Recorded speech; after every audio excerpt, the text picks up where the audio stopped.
Bonjour et bienvenue dans les conseils du jeudi consacrés au lapin. Nous allons aujourd'hui parler de la stérilisation chez la lapine. Commençons par un petit rappel sur la reproduction de la lapine. Elle n'a pas de chaleur véritable, c'est la saillie qui déclenche l'ovulation. Elle ne perd pas de sang comme les chiennes. Si vous trouvez du sang dans la cage, ce n'est pas normal et il faut consulter. La période d'activité de reproduction la plus importante de l'année est au printemps. C'est souvent à ce moment-là qu'on peut observer des grossesses nerveuses. Pendant les périodes propices à la reproduction, les lapines montrent un certain énervement, parfois de l'agressivité, souvent de l'agitation. Parfois, après ces périodes, une ovulation a lieu même sans saillie et la lapine démarre une pseudo-gestation. On la trouve la bouche remplie de foin, de poils ou d'autres fibres qu'elle a trouvées dans la maison. Elle est occupée à construire un nid.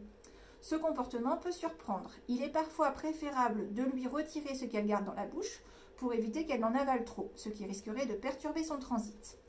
Il n'est pas utile de détruire le nid parce qu'elle va recommencer de toute façon. Si une véritable montée de lait apparaît, il est préférable de consulter. À long terme, ces pseudo-gestations jouent sur la santé de votre lapine. Elles augmentent le risque de kyste mammaire ou de cancer de l'utérus. Ces cancers sont assez fréquemment observés chez les lapins. 70% des lapines non stérilisées sont concernées en moyenne. Ils métastasent vers les poumons et lorsque c'est le cas, l'issue ne peut être que fatale. Pour prévenir ces différents soucis, et évidemment pour éviter les gestations à répétition si on a aussi un mâle, il est conseillé de stériliser les lapines entre 6 mois et 1 an. Cela ne change pas le caractère de votre animal, mais cela peut diminuer un certain énervement lié à la frustration. Il n'y a pas de prise de poids dangereuse après l'intervention si la ration alimentaire est contrôlée. Mais comme cela se pratique sous anesthésie générale, cela comporte, comme toute intervention chirurgicale, des risques.